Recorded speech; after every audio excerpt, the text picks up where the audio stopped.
Remix.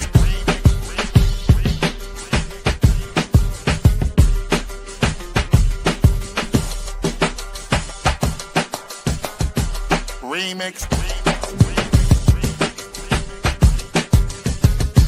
Remix. Remix.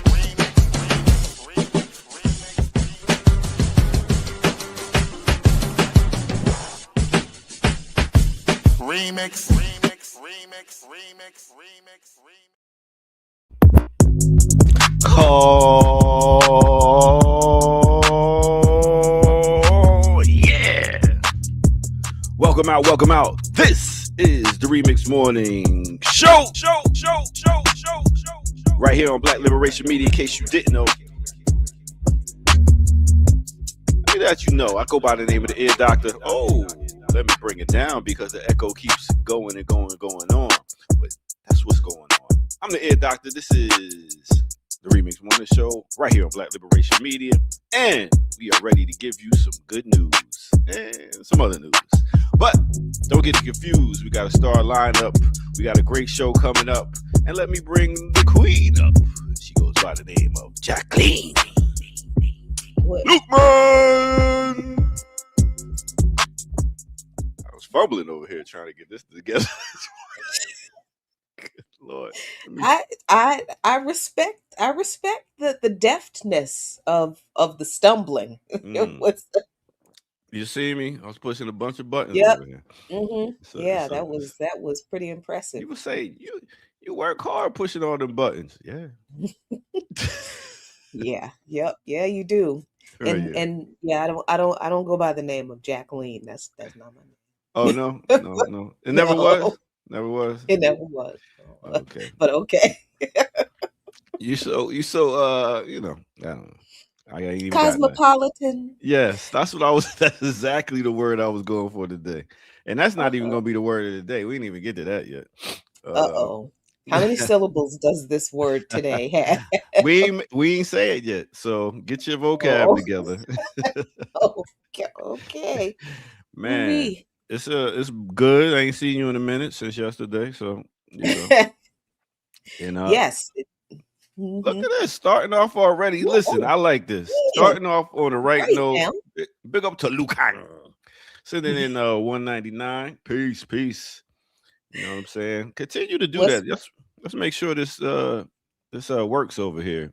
Sending in love. Keep us out. What's up? What's his name again? Lucan. I've been watching too much Mortal Kombat. Finish him. Yeah. So yeah, I was my kids got spring break, so I just been in the kitchen. When kids don't go to, we've been outside, but mainly in the kitchen cooking. So, I mean, about to eat me out of house at home over here, boy. Good Lord. What was breakfast this morning? Shit, they ain't up.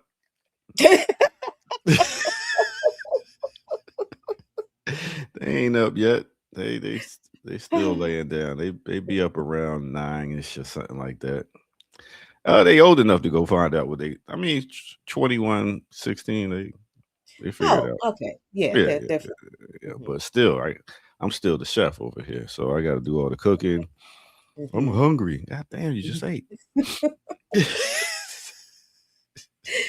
The famous thing with my mom and me, which I'm sure other people had with their parents when they were kids. I'm hungry, Ma. I'm hungry. What you hungry for? You ain't done nothing. All you do is go to school. What you hungry for? You just ate. What the hell? And then it was, well, we got such and such and that and this and another thing in the kitchen. And then if you say, oh, I don't want any of that. Oh my! You ain't hungry. God. You ain't hungry. Then you ain't hungry then. Yes. Then you ain't hungry then. You ain't hungry. You damn right. Hungry. You take your ass in there and eat. That's every black household. Speaking of being in every black household, big up to brother Jamil 7758. $4.99 over here practicing our spades game. We will have revenge. That's right. You better work on that spades game. Because me and Kamal beat down brother Jamil and Jared Ball a couple years ago. He's still over there simmering. I like it. I like it. This I is like why it. I don't play spades. What? Yeah, I don't. No, spades get listen. Spades games in my house, Yeah. they very often turned into shouting matches and Oh fist yeah. fights, and Oh damn. that was really traumatizing for me as a kid. So I'm like, whatever they're playing, I don't want to learn how to play. Mm. And I'm so competitive. Like my game is dominoes. Dominoes. I shoot pool. I play basketball. Took the kids on the basketball court yesterday. Beat their ass. Played a little bocce ball afterwards. You know the bocce ball. Hmm. Hmm. Beat them in that too. I'm just a beast, man. Right now, and I'm not the type to let them win. I never was. You got to beat me. I can see that. I You know? can see you tormenting your own children. Yeah. Well, brother Jamil, we be back up there in DC. Trust and believe. Trust and believe. You will get your rematch. You know what I'm saying? Mm. We got a dope Oh, show. What up? I'm sorry. Speaking of Brother Jamil Mm. and children, Mm. I wanted to clear something up from yesterday. Oh boy. Because we no, it's this Uh-oh. is not a bad thing. Okay. Because if you don't live in DC, you don't know this. Uh, So I grew up, went to school in Southeast DC, went to Ballou Senior High School, graduated in 1985.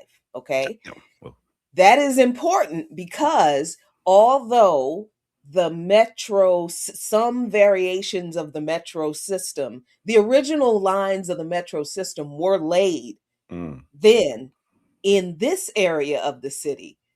The Green Line had not been even begun, I don't think, yet, when I was in high school. So when I said I was one of those kids roaming around the streets, being loud and crazy for no reason because there was no metro. So we were all just out in the street. mm-hmm. Folks were like, no, there was metro in DC. Yeah, there was metro in DC, but the Green Line that connected Southeast DC, PG County to um, what was it? Like the first part of the Green Line in Northwest, in like Shaw and all that kind of stuff. When I was in high school in '85, the Green Line didn't exist, at Mm. least not into Southeast, not where we lived. Well, what you talking So about? I wish I was from DC, like Kim Brown, I'm so I not can from understand DC. what you're saying. It's so well, funny. I'm not from DC. I the don't know why area. he keeps doing that. I mean, the DMV is all the same to me. But anyway, go ahead, we gonna Kim. fight you. Go We ahead, are Jack. going to fight you. We are going to fight you with that blasphemy. How about your Bamas? Just keep it going. What were you saying, Jackie? Oh, okay. See how Bama's Yo, big act. up to African Period sending in $10. Space. What you know about Bid Whiz? That's a whole nother game. I never Oh really man, heard of Bid Whiz. Wow, that's that's the black old folk. heads Yeah, game. Yes, that's Yeah, ancient yeah. black people's entertainment. Bid whiz. What's the that's other the one that the elders play? Maybe not tonk. Tonk. Well, I don't yeah, I know play Yes, nothing Tonk. about Tonk. Yeah. I still don't know what it is. I don't know Mm-mm. what It's tonk a is. it's a dumbed down poker game. That's all. I But mm. continue your story, Jackie. My bad for the interruption. No, it's okay. No, so I just wanted to clarify that for us hood kids, there was no metro for us to Mm. get on in 1985, 84, Mhm. 83, 82 when I was in high school, Damn. for us to be loud and rowdy on. There wasn't over here. That's when So niggas was. I just wanted to clear that up. That's back when niggas was voting for parole.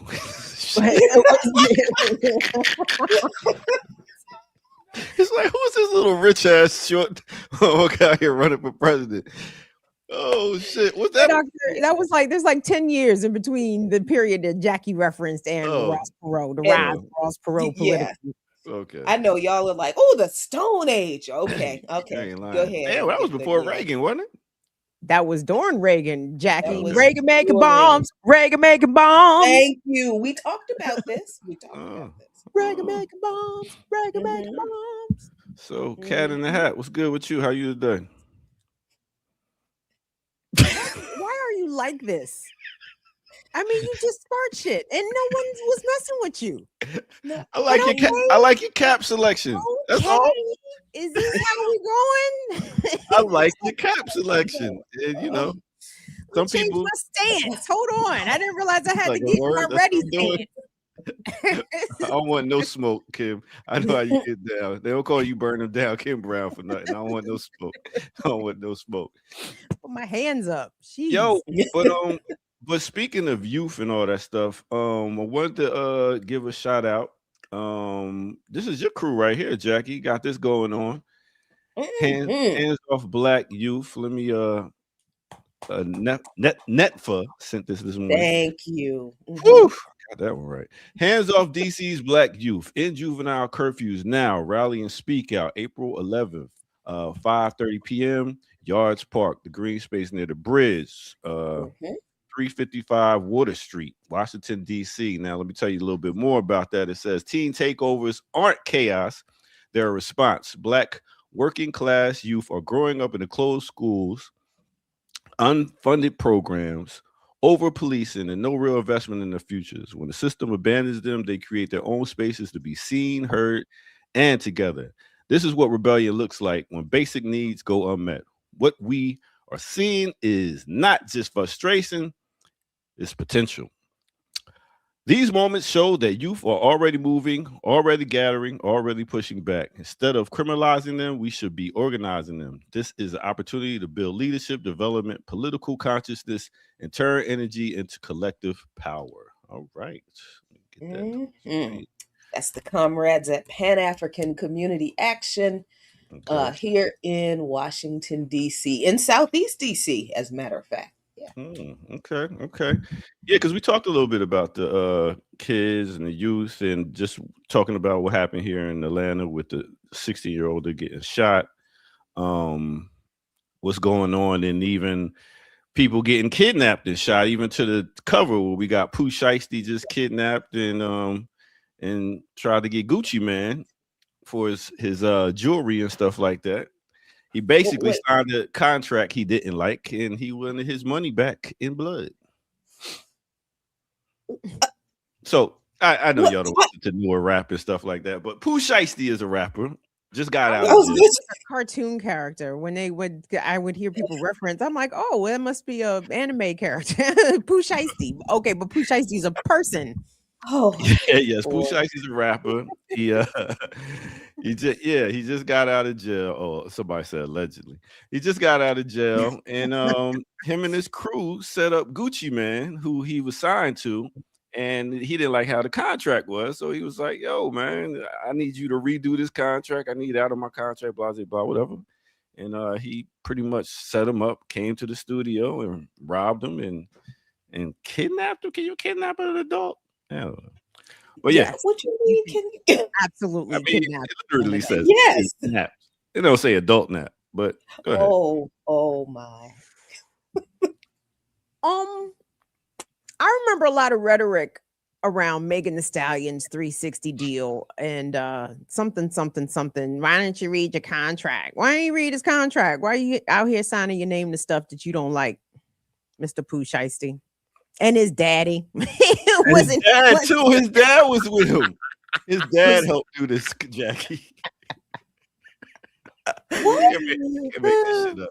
I cannot make this shit That'd up. be Jackie and her dad out here. Hold it. Everybody freeze.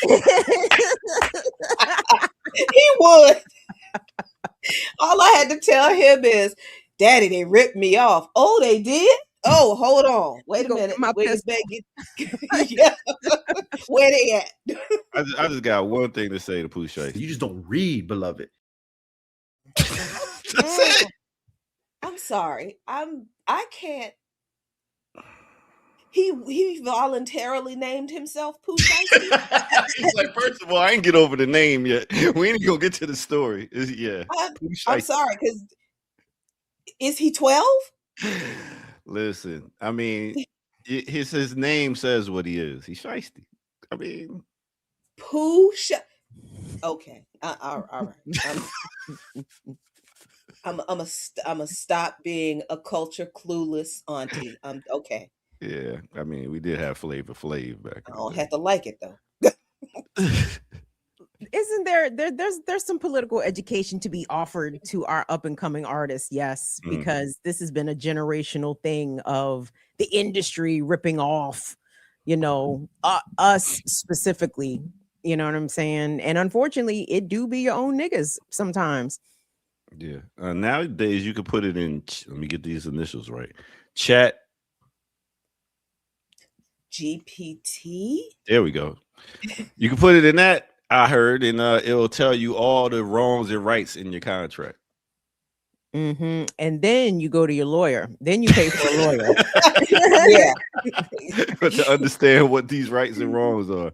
So you Right. know what Now, to ask the lawyer about. Okay, I think there's a functionality to Chat GPT in that sense, but it is not an attorney, right? And it's Yeah. not your Mm-mm. therapist, and it's not your general practitioner, and it's not a lot of things. Yeah. No, I hear no. kids say they go to that instead of Google now. They Well, shouldn't. that's a bad. I They say mean, the the engine people is better. The search engine. But it gives you wrong answers, and very wrong. and will give you wrong answers with its whole chest. You know what I'm saying? Like, no, that's a bad precedent. We need to discourage that. Yeah. I honestly don't. I don't think I understand the people who have been who have these uh, AI boyfriends and girlfriends, and they're really attached to these Oh yeah. digital personas, and then the people who ChatGPT has somehow convinced to either take their lives, or they spiral deeper into a depression after thinking that GPT could help them with counseling. Mm.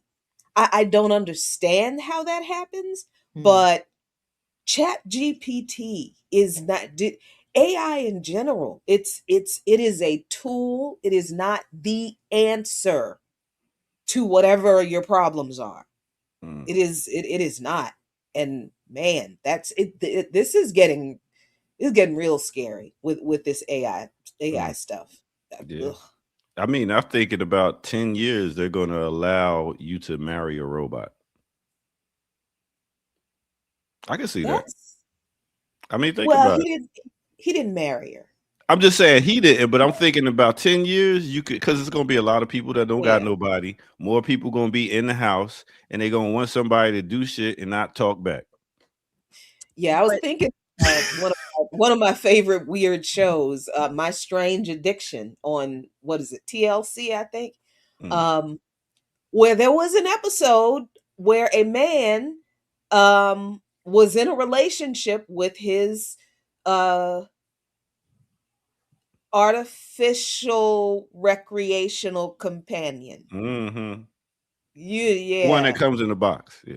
Yeah, yes, Yeah. yes, the one that's made of synthetic materials. Yes. mm, Yes. So and this was man, that episode had to have been 5-10 years old. Because Mm. that's an old show. Yeah, that's kind of been a thing for, I guess he couldn't. So when I said he didn't marry her, that's what I was thinking of. Mm-hmm. He didn't marry her, but he was certainly in a very committed relationship with Darla. I think her I name mean, was. ain't that what people get pets for? Because they lonely?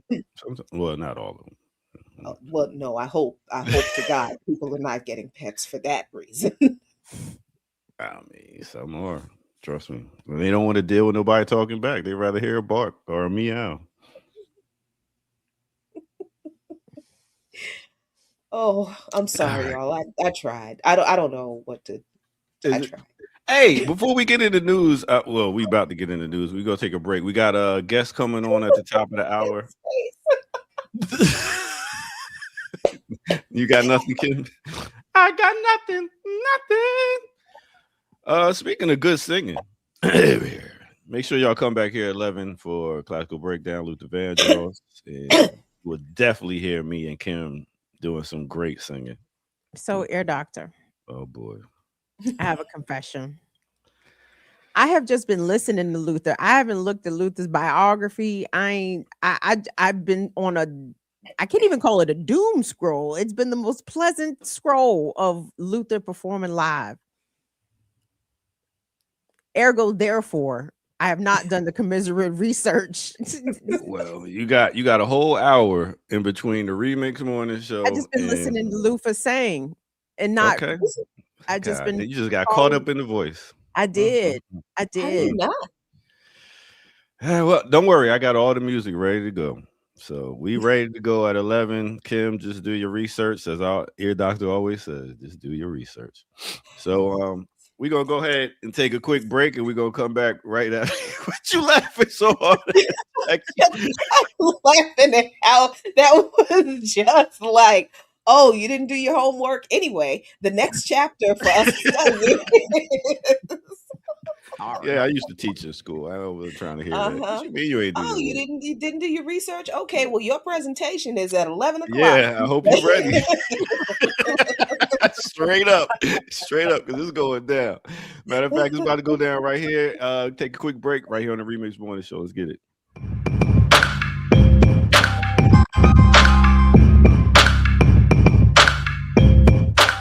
I believe it's time for a remix on the remix.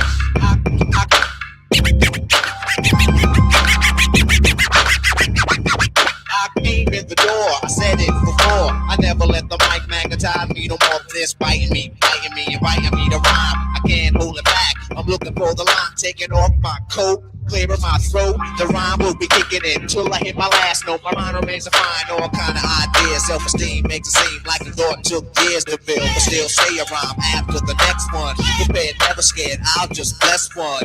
And you know that I'm the solo with, so Eric B, make a clap to this. All right, let me take you to a time and place you see on the screen. You know what I mean? We talk about Eric B and Rakim off the album Paid in Full, and that was back in 1987. The name of that song is Eric B is President, mixed with Ear Doctor on the beat. Make sure y'all hit that like, subscribe, and all them buttons. Share it and let everybody know this is what they need to be watching in the morning time, rocking out with us, so we can give them that. The real. That's what we do here on Black Liberation Media. It's the Remix Morning Show. Let's get back to the host. Yeah.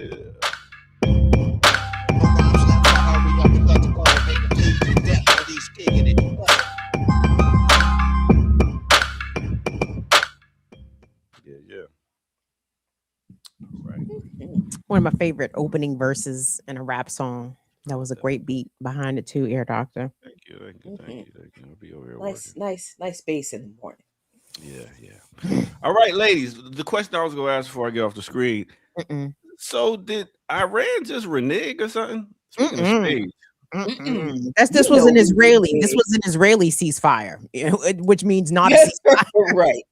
Oh, okay. Okay. I'm sure. Iran didn't renege on nothing. Because I thought I heard something about the strait being back closed or something. What's going on here? Still closed to us. Mm-hmm. Everybody else getting waved through. When you say us, you mean U.S., right? Yes. Okay. Yes. And not allies. Yes. Right. Yes. And because Israel violated the ceasefire, and not only violated, blatantly said, we don't care about that damn ceasefire. Then Iran said Israeli ships will never again in life be allowed through the Strait of Hormuz. Never again. And the way that I believe they are responding, that might not be a very long time for ever because people, the rats are leaving the Zionist ship. Well, they can't anymore because the airport is destroyed. So, so the rats are packed into bunkers, in Tel Aviv and the big cities. And can you imagine what that's like for them to be bombarded? All these hundreds of Zionists packed into these bunkers every day. Do you know the cesspool of filth that these rats are stewing in right now? It's fantastic. Mm. I hope that the European countries that they came from, when all this is over, if any of them are left, I hope when they get them planes in there to take their people out, they have to put them in the cargo section because they're covered with their own shit, as they should. So, Iran, and we'll get into one of these stories in the news section. Okay. We are not being told the damage Iran has already done to U.S. assets in the region and particularly to Tel Aviv. And it's intentional. It is that we're intentionally not being told the truth, as always.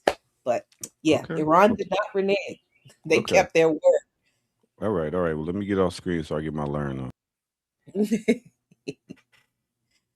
Can we two-step into the news there, Doctor?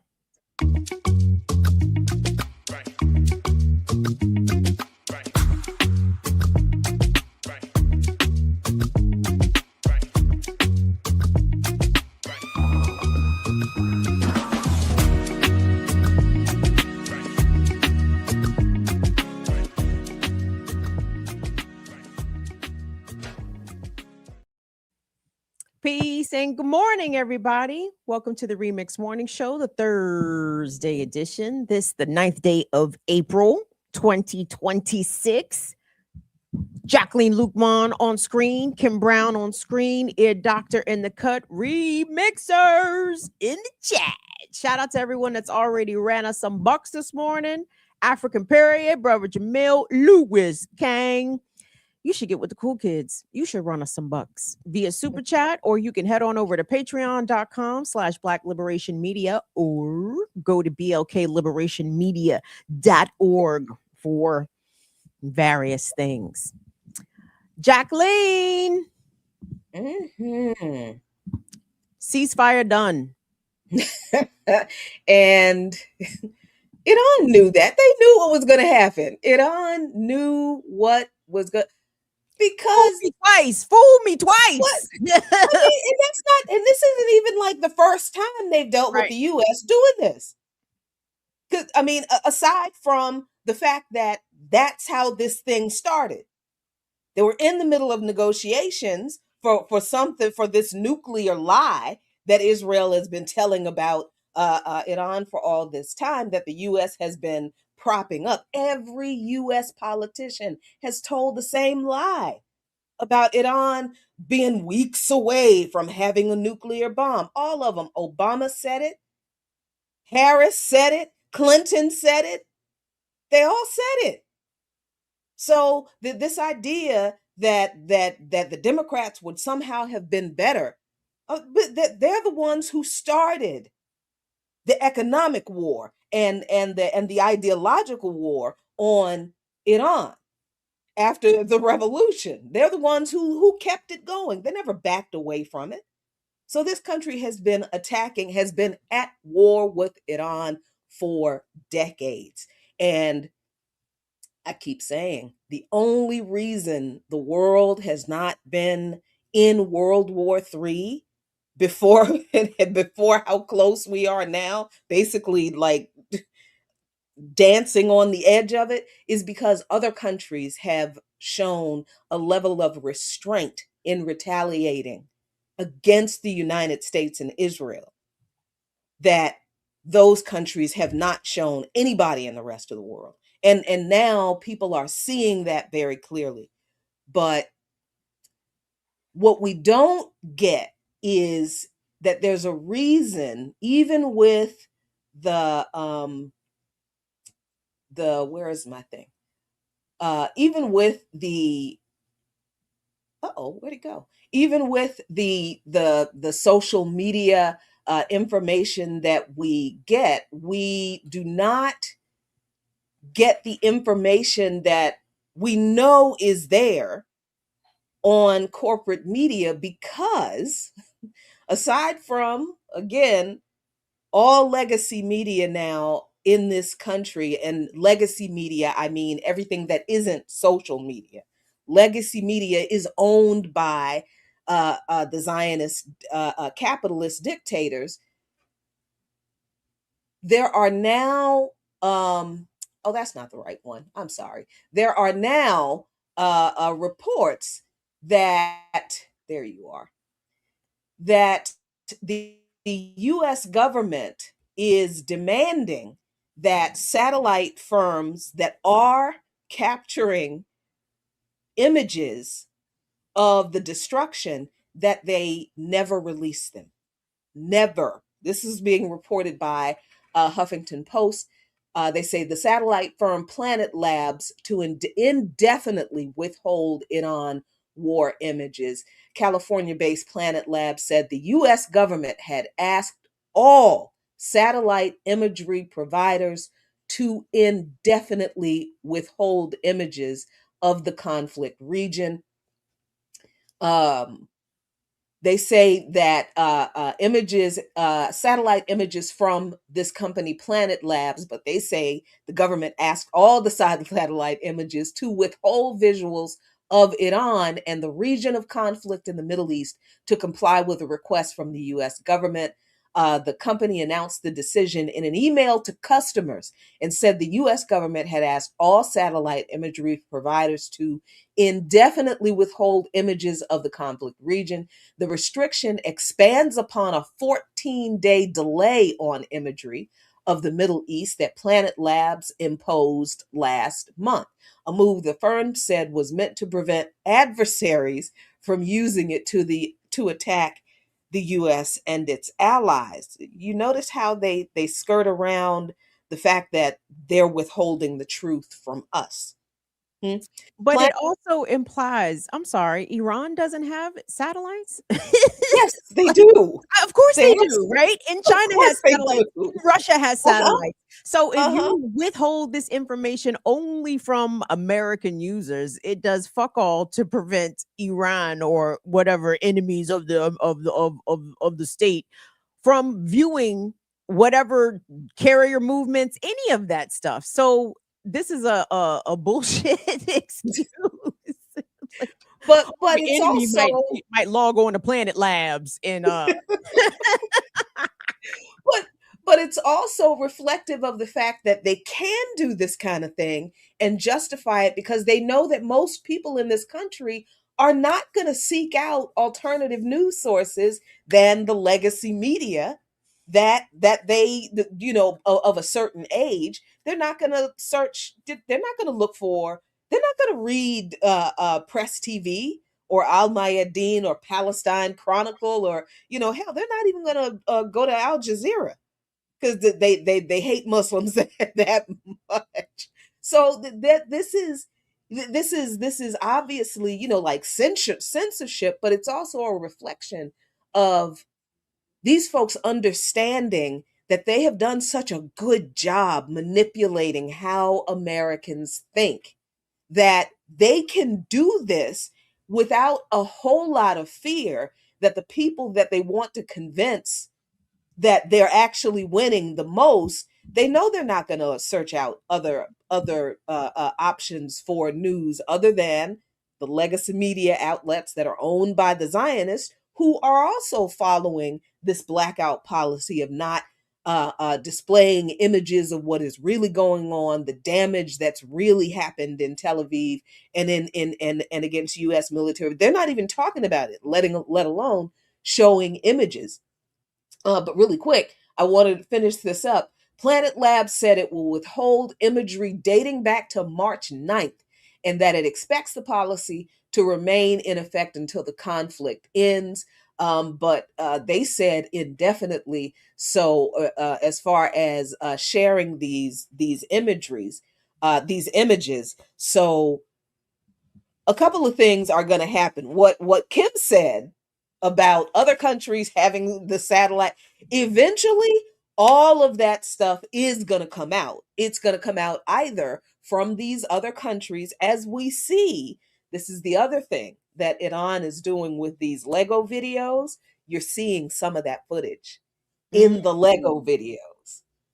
Like they just released a new one which shows the alleged rescue of the pilot, of the US pilot, and they show what really happened in the Lego video in the video, and it looks like a movie.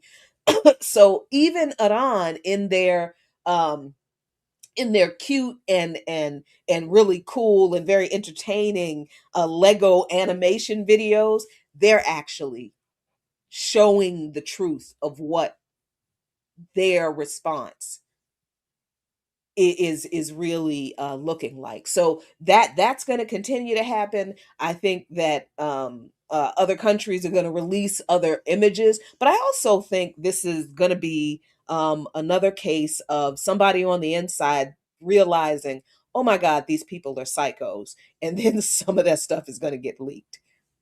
So I have yet to hear, and let me preface this by saying I have not watched a White House press conference in its entirety live or whatever. So maybe the question has been asked and I've missed it, but I haven't heard any reporters ask Caroline Levitt or Trump or, Hegseth, what is the extent of the damage of the U.S. military bases in the region? Because we are hearing that at least like the one in Kuwait, the one in Bahrain, the one in Manama, the Fifth Fleet. Woo, Jackie, they have tore that shit up, tore it up. And if I'm not mistaken, the U.S. military base in Qatar has been destroyed so much to the point Qatar said y'all can't rebuild. Like, that's over. y'all, you all are not invited back after this. Like, there will be no rebuilding of this particular base. And that seems like a pretty significant news story, Jacqueline. That I I have not seen Tom Yamas talk about that yet on NBC Nightly News. And I'm like, and add that to the list of things that this media is willfully censoring, including the number of U.S. military casualties, and definitely to your point about the damage that Israel and Tel Aviv has sustained. Has any mainstream media that you guys have heard, has anybody heard of them even talk about the airport in Tel Aviv being closed? That Israelis are streaming over the Egyptian border, trying to get the hell out of Dodge? Oh, they're going to Egypt like they wanted to send the Palestinians. Oh, bless their rabid, rancid little black ass hearts. Egypt should close its borders to them. But of course they won't, because the Egyptians are not the Egyptians. The Egyptian government are a bunch of Arab compradors. That so yeah, this whole to answer your question, no.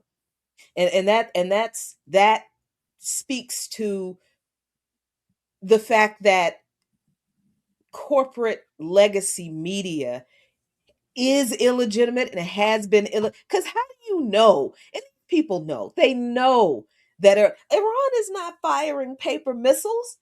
They're not throwing rocks at Iran. Is using the frightening thing is that the Iran's response has been specific, very, very strategic, has not intentionally targeted civilian anything.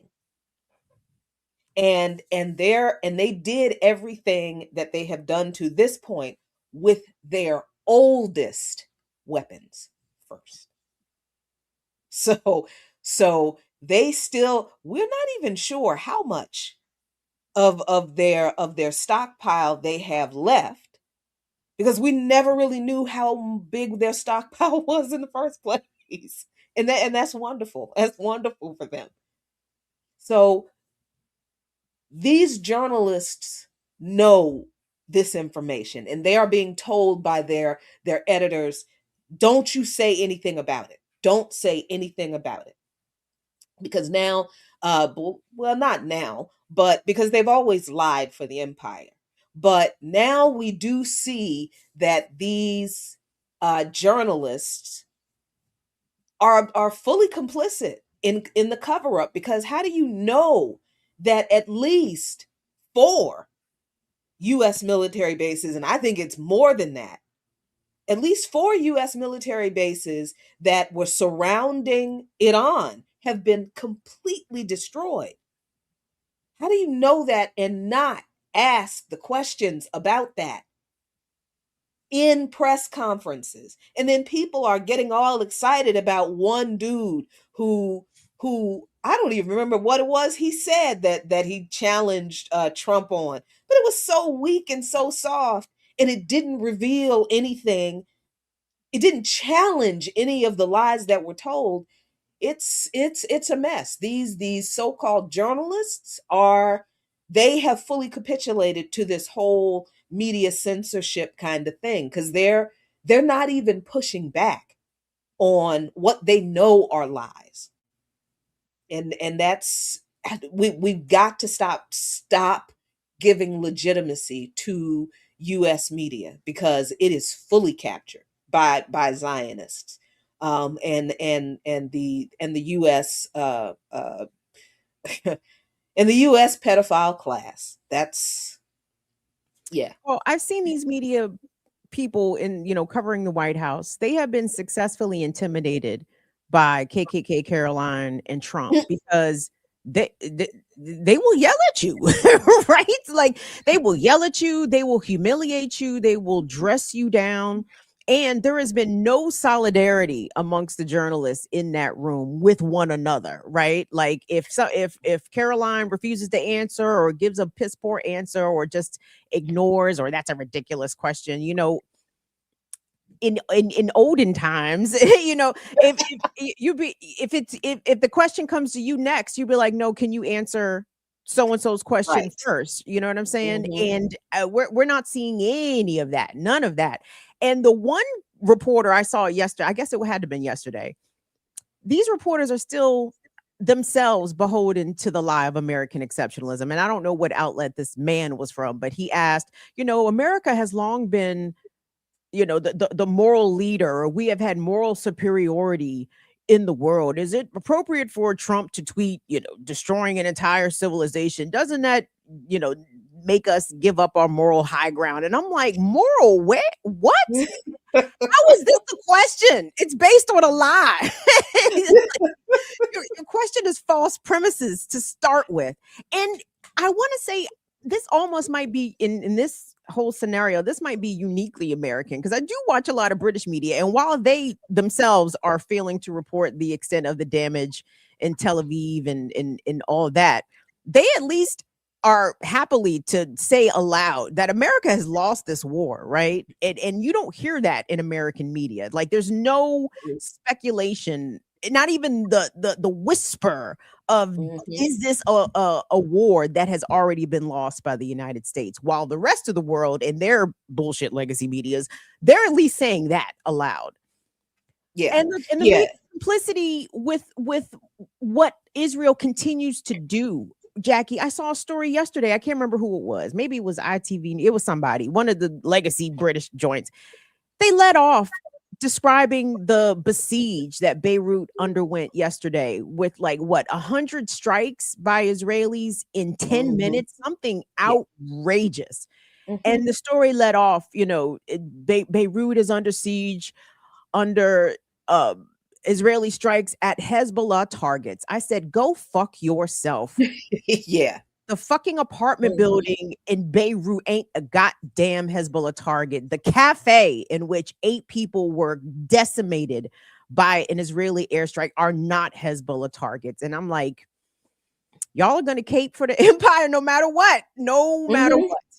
Yeah, and ultimately, at the end of the day, I think when I looked this morning, and I think Leah just said it, over 300 people were killed, were murdered by Israel, and just the fact that human life, the wanton, like I've been pissed off at this since the whole, just for decades, really, but really with the with the description of the fisher folk in the Caribbean, every time US media reported on the US government murdering innocent people in another country, nobody ever said there is no evidence that these people have committed any crime.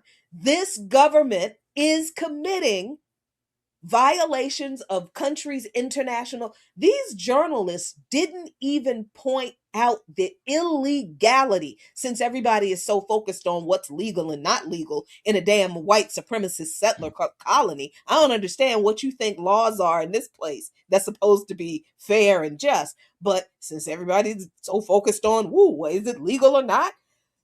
They didn't even point out the illegality of what was being done. You can't just go to another country, not even go to another country, decide that somebody in another country is committing a crime against your country. So you think that you can murder them in public.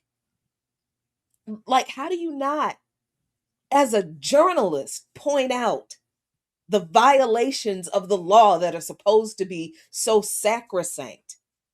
So, I mean, I can't. At first, I think during the early days of Al-Aqsa flood, especially after we were fired, Mm. I was like, okay, I get people are a little afraid, but damn, man, if you can't, if you're a journalist, you got into this to tell the truth, allegedly. And you know that there can be a cost sometimes. And this is genocide. How do you not tell the truth in the midst of a genocide? And that is supposed to be your job. So even back then, I was like, man, these people are, this is bad.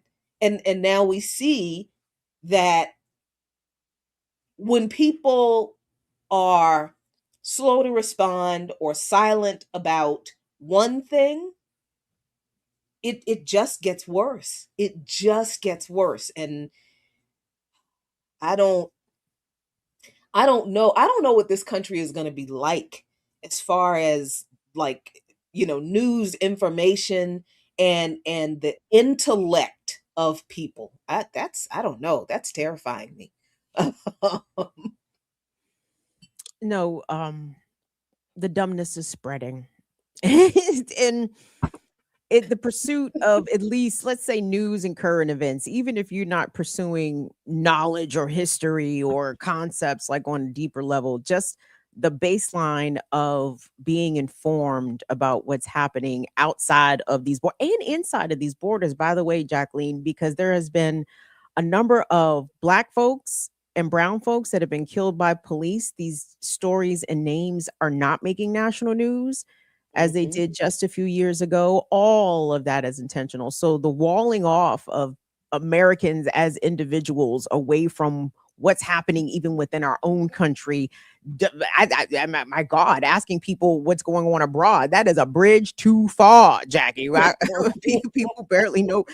I'm telling you, you guys know this. I watch a lot of local news. I watch fucking Channel 5 in the morning. I feel like I'm in a different place. You know what I'm saying? Like, and this is Washington, D.C., allegedly the capital. You would think that the news here would have, the local news would have a little bit more gravitas. No. Nope. Nope. What war? What war is going on? The cherry blossoms. Cherry blossom. New stadium. Woo! Oh yeah, that's right. Yeah. Woo. These kids out here terrorizing, and something must be done. You know what I'm saying? Right.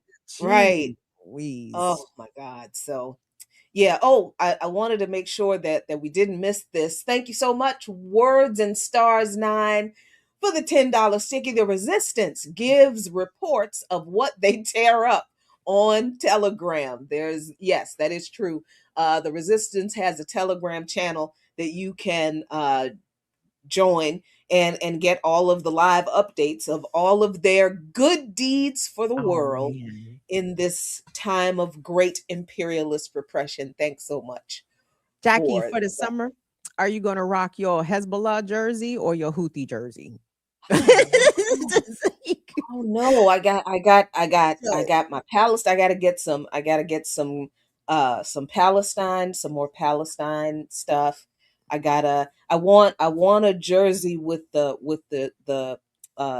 tree of Lebanon on, because I've ooh, always loved that. Yeah, I want that. Um I don't know. I don't know. So much to choose from. I love the colors. You know what I'm saying? It's gonna be. Yeah, everything's gonna be red, green, and red, green, black, and white. I'm Those are the colors for the summer. Let me tell you, I was literally thinking about that because we root for who we root for, and it would be nice to rock a T-shirt bearing the name of my favorite teams, as it were. And I'm like, well, some of these teams have been designated T organizations, and I'm like, how does that work? But then I thought about it. I'm like, well, wait a minute. The KKK is not designated a terrorist organization, nor are the NAZIs not a terrorist organization. And sometimes people rock that shit flagrantly. So what's the difference between that and a T-shirt repping Hezbollah? I ain't got no problem with Hamas. I do not condemn Hamas. I condemn people who can keep telling me that I need to condemn him, and don't ask me that again. Um, I support Hezbollah. I support the resistance of the people to defend themselves, their resources, and their land against all foreign imperialist aggression. I don't care who it is. Somebody who doesn't live in that country shows up trying to take stuff from those people or change the situation those people are living in, that they have chosen or that they have to deal with because of previous incursion. If those people decide, no, we ain't taking this no more, and get up and fight, I I am supporting that resistance movement, because if you come to my house, if you come over here if you want to, and think that you gonna break into my house and tell me how to do my stuff over here, we gonna have a problem. How do people understand the concept of castle doctrine when and sovereignty when it comes to our personal homes, but we don't extend that to entire nations of people? Mm. Like, what kind of crap is that? That is the most ignorant, dishonest, the most white supremacist logic on the planet. Sovereignty for me, but none for thee. What the? Get the. It doesn't even get a second question. It's just accepted. Oh, well, of course we're going over there to take the oil. Of course. I mean, it's just a natural conclusion that people in this country come to, and they don't even give it a second thought. Well, of course we need the oil. It's not no inquiries about whose oil it is. I guess it doesn't matter whose oil it is. If, like Trump said, if we want to go over and take the oil, we'll take the oil.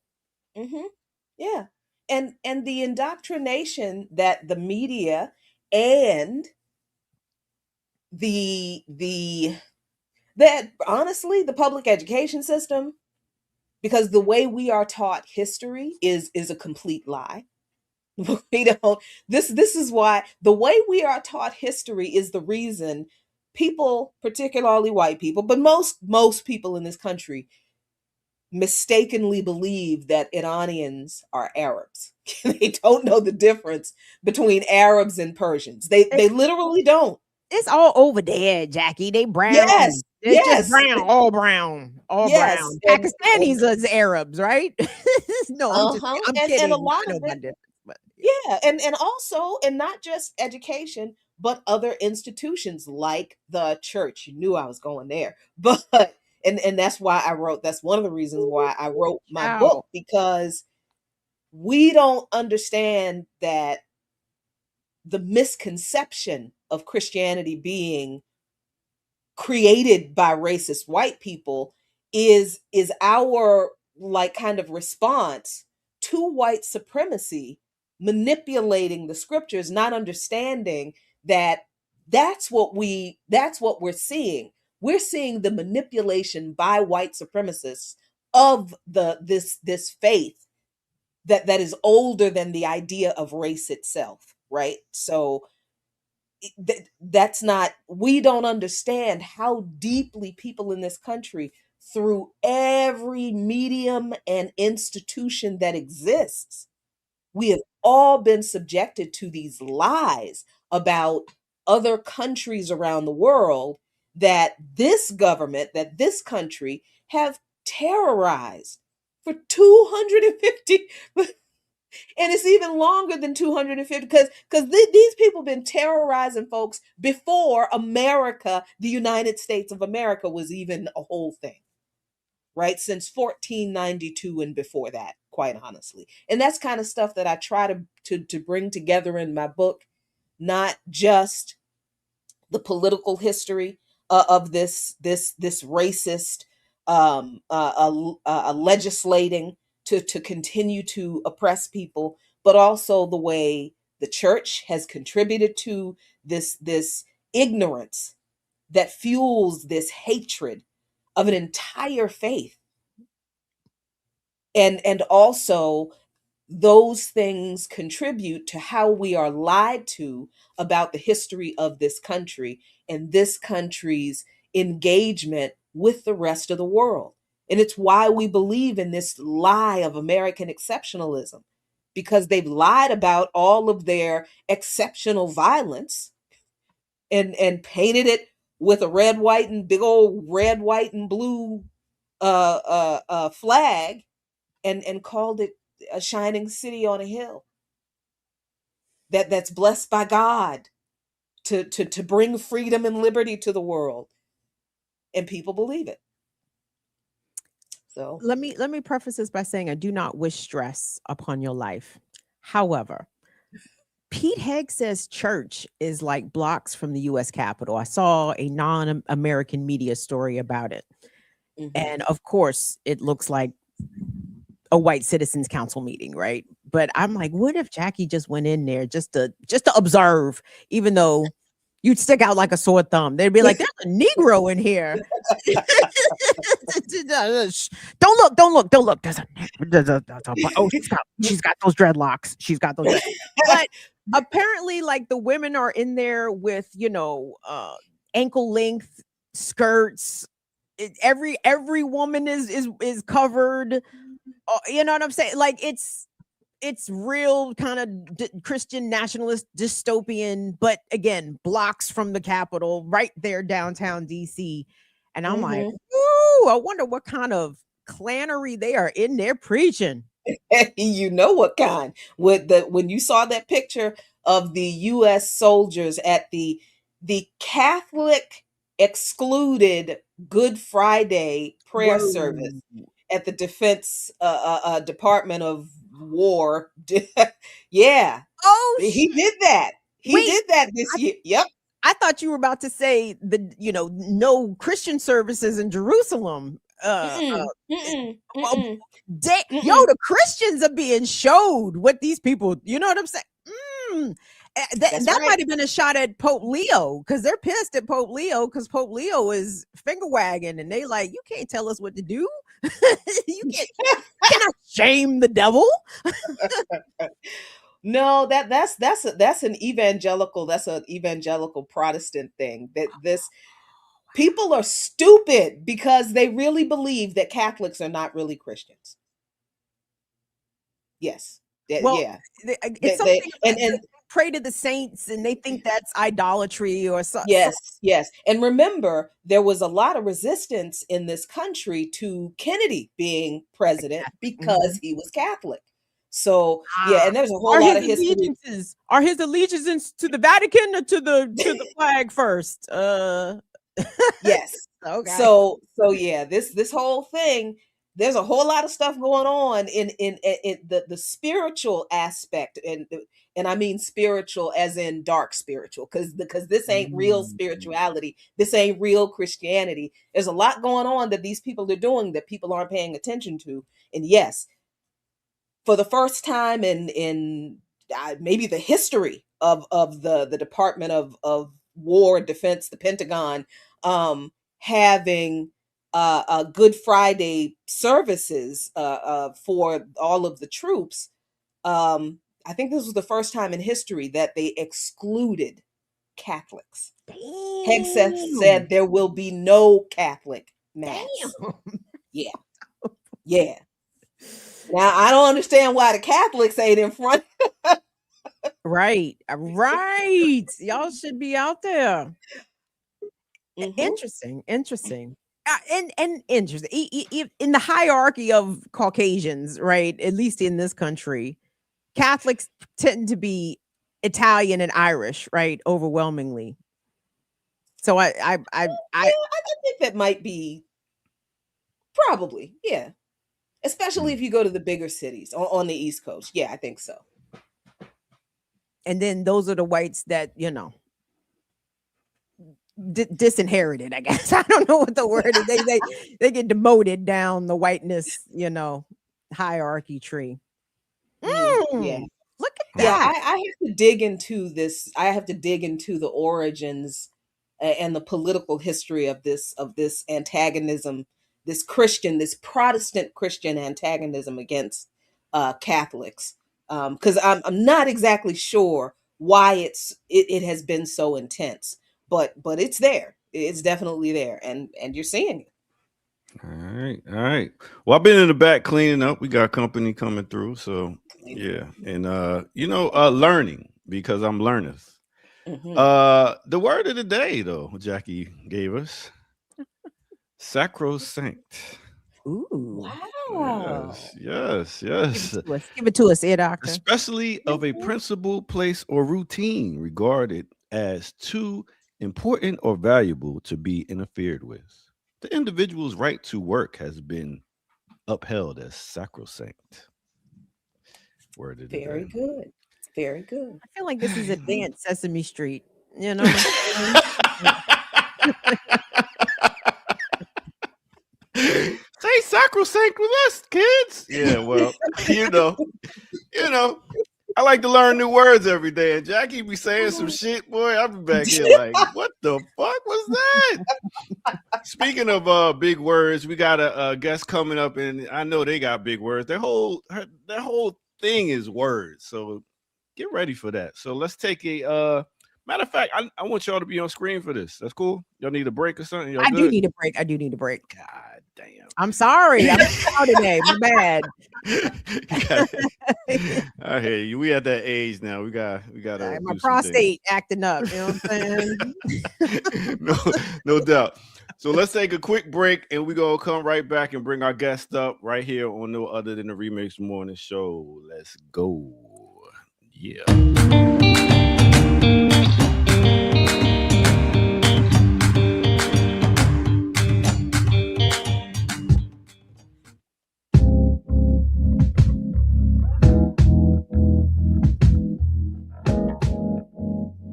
Back here pushing a bunch of wrong buttons again. Big up to everybody out there tuning in. Welcome out. This is the Remix Morning Show. Thank you all for tuning in. Right now, I just wanted to give a little love.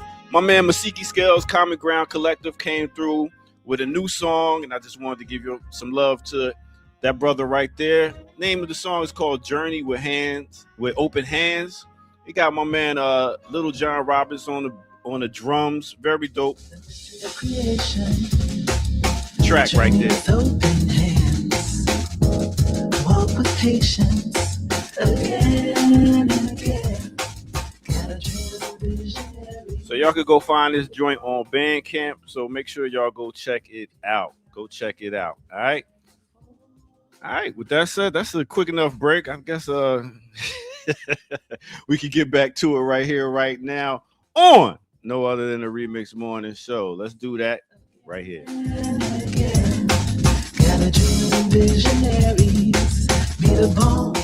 All right. So Jackie, let's go ahead and bring our guests up. We could do that. Yeah. Right, Let's do it. You got a little piece of it right there. So let's get back to it. All right. Let's do it right here on the Remix Morning Show.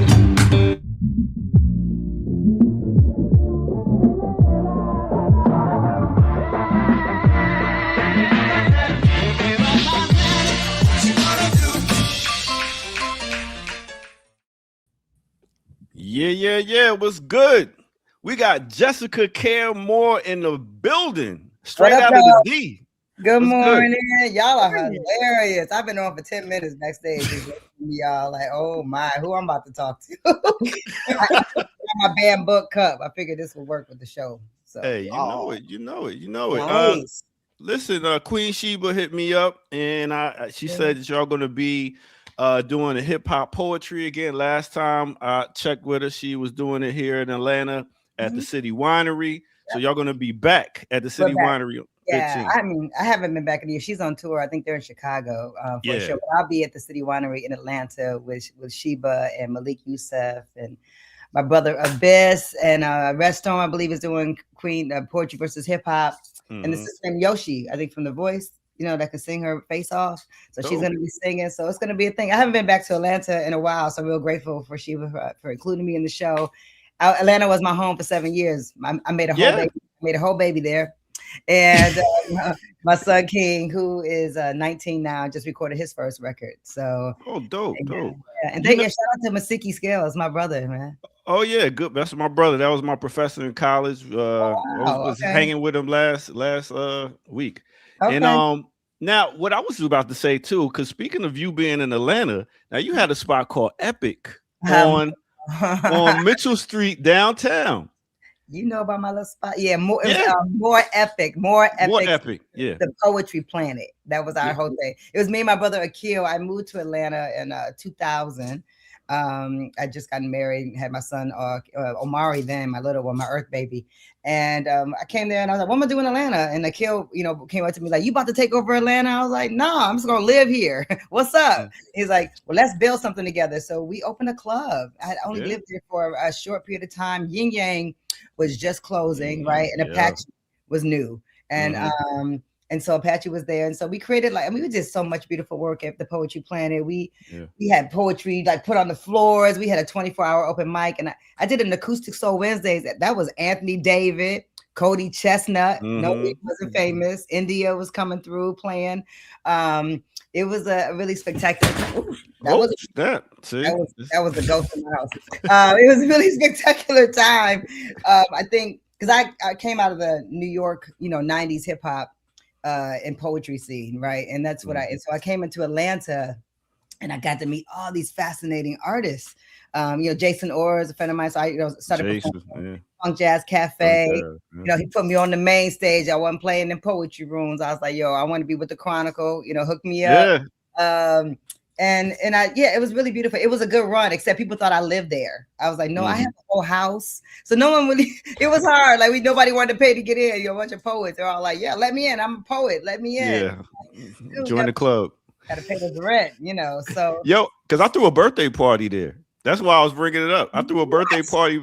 Yeah, back in the 90s at your spot.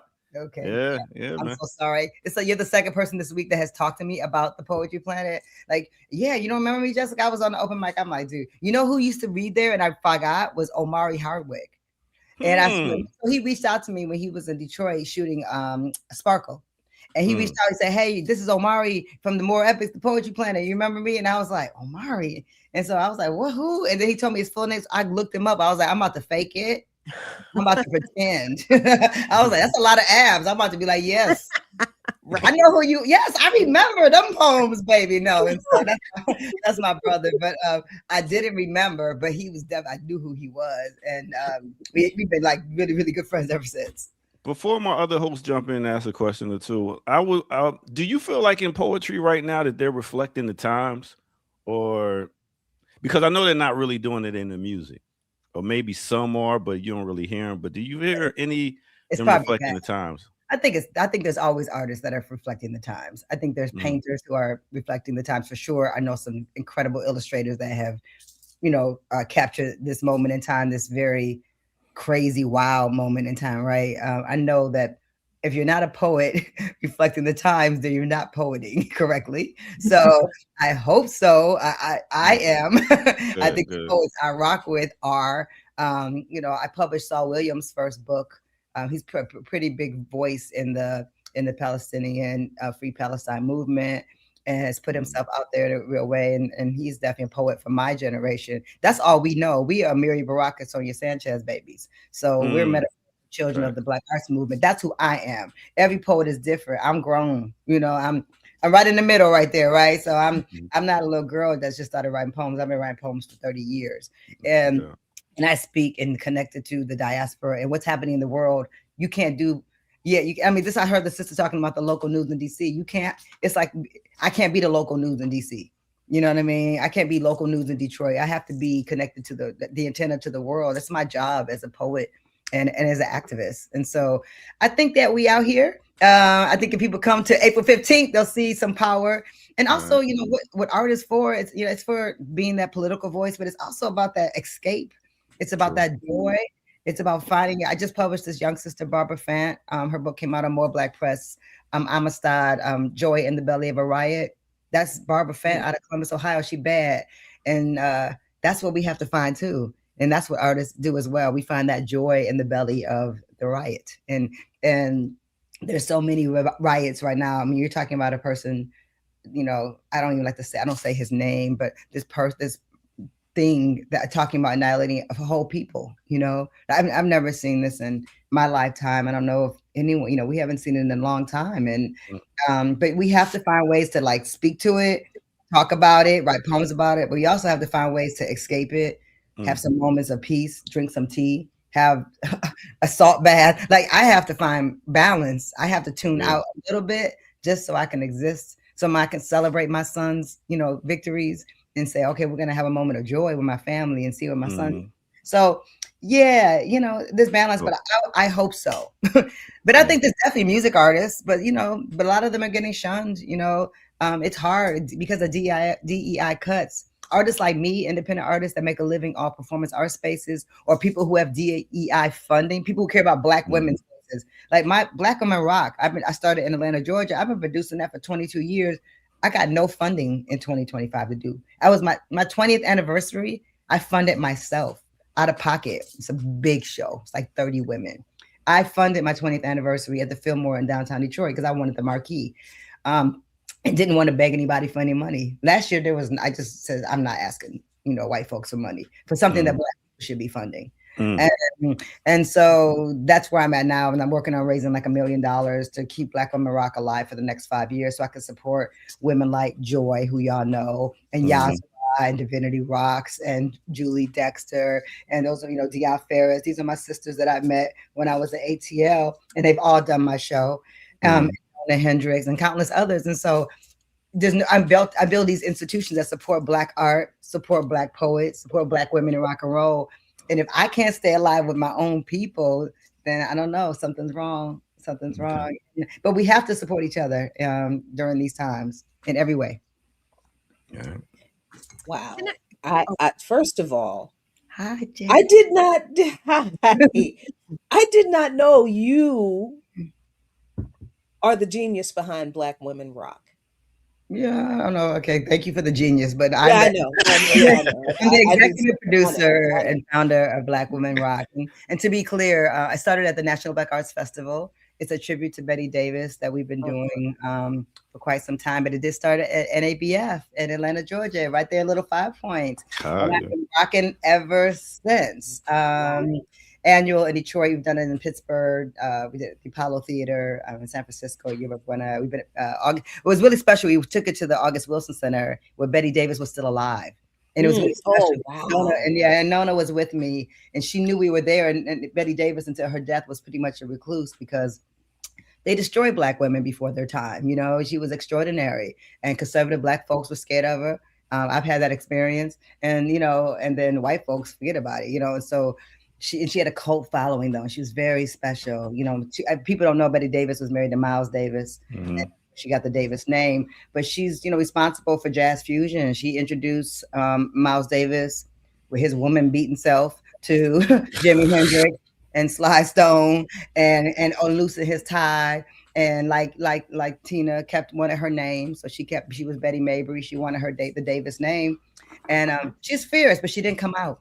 She didn't come out towards the end of her career and wasn't celebrated in her moment, which is what Black Women Rock is about, celebrating contemporary Black women in rock and roll while they're in their moment. Not when they gone, not when we talk about them in history books, but like when they're here, super fine, you know what I mean? Like super fine, super talented composer, rockers, all of it. Mamas, you know, raising children on art. Jackie is a rock and roll head for real. Oh, come on. Jack, you got to come. So I'm working on bringing it to Detroit. I'm working on touring it. So I'm talking to a touring company that I can't talk about. We haven't signed a contract yet, but I am working now to tour Black Women Rock in a different kind of way. So I'll let you know for sure. We need to bring it back to the A. It started in the A. It needs to come back to the A. So if somebody listening for ATL and got a couple dollars to push together, we would love to bring it back to Atlanta. Yeah, and let's be clear about what I am, ear doctor. Oh, my bad. Metal. I am a metalhead. Metalhead. Not a rock and That's roll. Militia Fox. Do you know Militia Vox? Yes, I've heard. Yes, She does my show. She's a regular. We don't do the show without her. You know what I'm saying? She doesn't do it without her. That's my sister. Militia's nice. And I have to have her on the show because Black women in metal have to be on the show, right? And there are not a lot of them. And normally Militia is performing in front of white audiences. So I bring her to all Black people. Oh, that's in Detroit, you know what I'm saying? And so mostly Black people. We let white people come too. You know what I mean? Got money. It's the most Black people that they see in audiences sometimes, right? Unfortunately. But this is about poetry, and I want to just say, shout out to Sheba because it's hard to keep institutions going. And she's been doing poetry versus hip hop, I think at least a decade. And that's not easy. I know when you're the CEO, when you're the founder, it's hard work. I'm sure she's tired today. That's part of the work. So I'm saying to Atlanta, I know that Mariah Carey isn't on the bill. I get it, right? But support independent artists. I know New Edition ain't on the bill. They should come though. I think Ronnie's still there. You know what I mean? They support independent artists, support the culture. And it's not about who's always on the radio or who they're feeding you is the culture. Mm-hmm. The culture is always happening when there's no TV and there's no big old ad campaign or ad money. The culture happens underneath the surface of things. And I think if you haven't been to a poetry show, this is the one you should come to. Everybody I named is completely talented and they powerful on that microphone. So it's gonna be fun. Mm-hmm. Right. Jessica, this is a very exciting event you've got coming up in Atlanta. However, I know you're from Detroit, and one thing I appreciate about Black people in this rotten colony is how we come in different flavors and varieties. And I've always been taken by Black women from Detroit because it's simultaneously Black women from Detroit carry guns, right? And everybody carries a gun in Detroit. It's a horrible thing to say. Everyone owns a gun. Everyone doesn't carry. Owns a gun. Right. Yeah, everyone got one in the crib. You know what I'm saying? And I'm a Dream Hampton disciple, and I know, and I can remember very clearly some years ago on social media, Dream Hampton had posted about seeing you riding your bike in the middle of the night through the streets of Detroit. And talk to me about. I remember that actually because I don't smoke marijuana, so I remember it. There seems to there's a very defined sense of individualism. Simultaneous along with a very enhanced sense of developing and maintaining community that I see coming from coming from Black women out of Detroit. Talk to me about how Detroit has helped to shape who you are and the things that you have been able to create and bring out into the world. Oh, wow, man.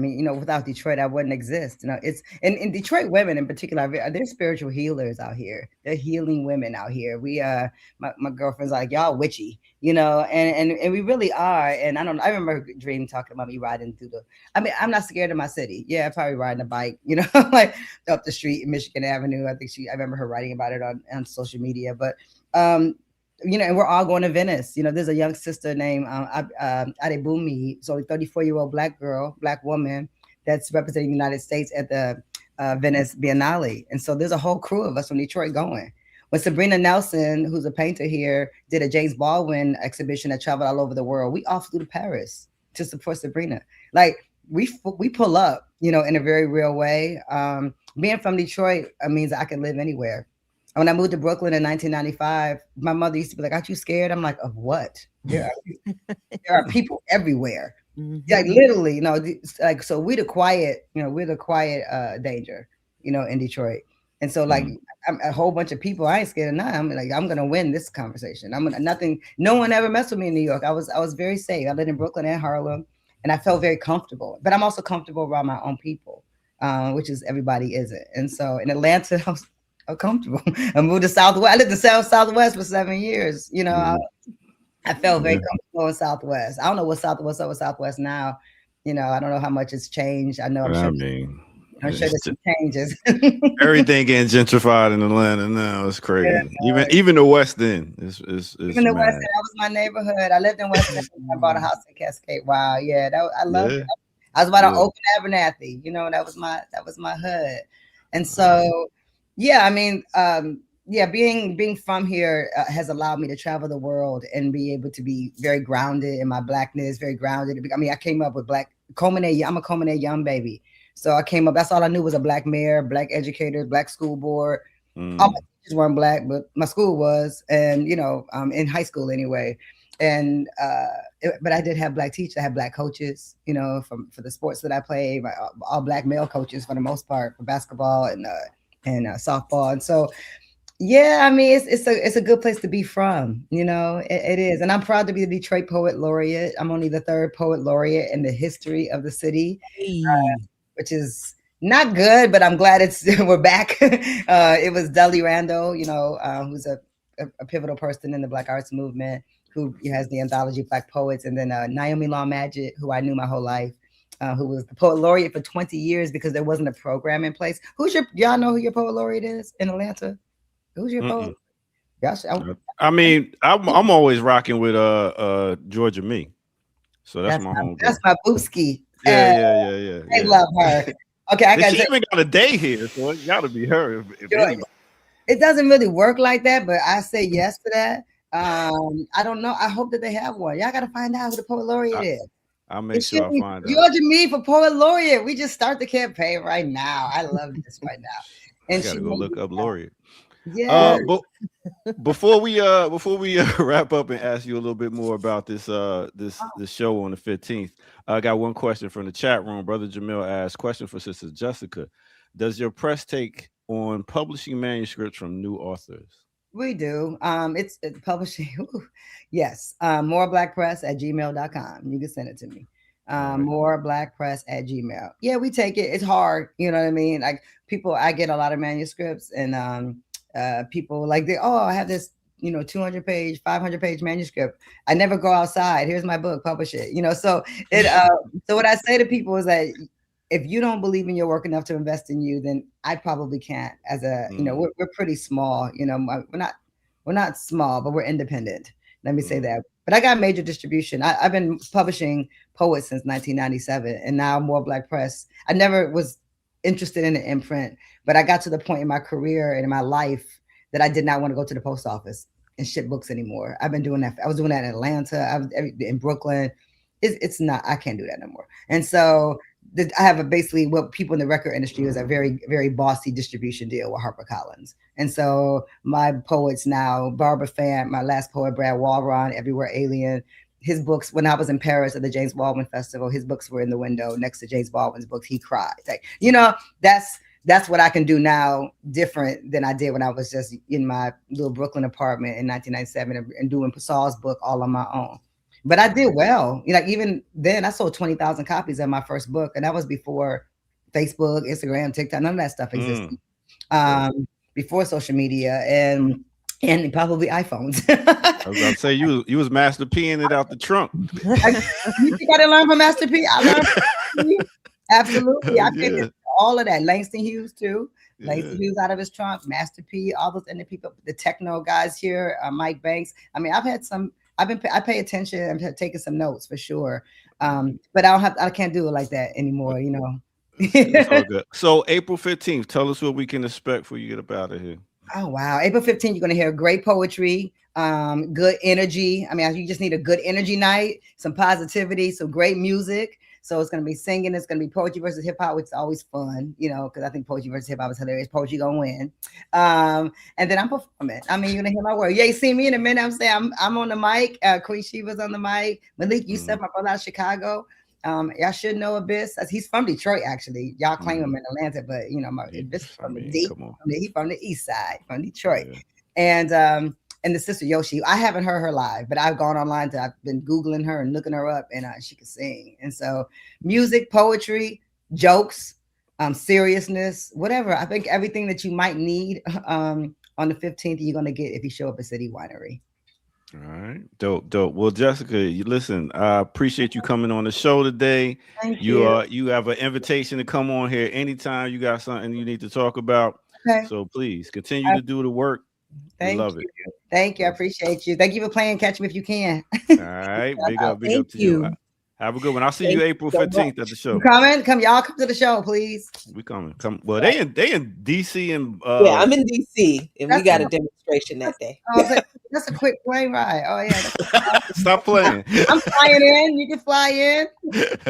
Word. You're doing the work. Yeah. Please stay in touch. Let us know what Flying you're doing for the show. Yeah, no doubt. absolutely. Okay. All Thank you. Peace out. Peace.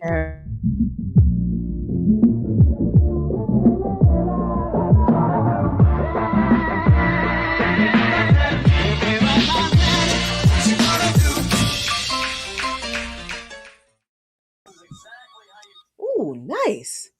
That was dope. That was really fantastic. Yeah, I used to do some poetry too. I believe it. I used to get on stage and try to get the girls and be like, so blah, blah, blah, blah, blah. And then you walk off stage. I like your poem. I got some more. Come back to the what? That's when he had his beads and he was smelling like patchouli what? in his locks. And never patchouli, only Egyptian musk. Egyptian musk. My bad. That's the Latinos smell right there, the patchouli. I thought patchouli was the white hippie smell. Yeah, Latinos too, boy, they love it. Now y'all can say I'm whatever, but I used to sell oil, and I know who bought what. Okay, I believe. Okay, yeah. They about to say some shit in the chat, bro. I already know. I'm just saying, all my white hippie friends pretty much smell the same. The old ladies will buy the white amber. Oh, the white diamonds, right? White diamond and white diamond and white amber. And Latinos would get that patchouli, and we would get that Egyptian musk. Egyptian musk. Yep. Yes, sir. Yes, sir. That broke me out every time. but the thing is, you know how I sold it. I was like, there's no alcohol in here. It won't evaporate. Like, I had a whole pitch. I used to get it off, boy. All right, we got any more news before we get out of here? We got about 30-something minutes. Yeah, I do. I'm what sorry. You got, Kim? I need to find it. So Okay, give me y'all tap Keep dance talking. for Tap dance. You got anything, Jack? Yeah, so this is let me preface this by saying I didn't watch all of this from before because she started talking and she annoyed me so bad, but I'm gonna share this, and this is just an example, I think, of what we are dealing with as far as propaganda and misinformation and not knowing what the hell we're talking about as people. So let's see what's going on here. Can I? Maybe to look for like Iran using Black music, Black caricatures, Black idols. I like, yeah, we can be understanding and have cultural, understanding, but Iran trying to encourage Black people to resist the US government right now, to me, just seems very guard dog-ish. And also, as someone that studied networks, so like in my undergrad, my thesis was about networks and specifically social movements and global movements and how they move as networks. And what I figured out was that every social movement copied Black resistance, whether that was theoretical, strategical, or aesthetically. And the reason that they're using Black music, Black symbols, Black idols is to encourage the Black people within the United States to resist our government. But we, as a collective, have decided we're not doing shit because we're not finna die for shit. We're done doing shit. Okay, I needed to shut up because I can't. Jackie, that's the thing, though. Like Black people. I'm not speaking for all Black people. I'm speaking.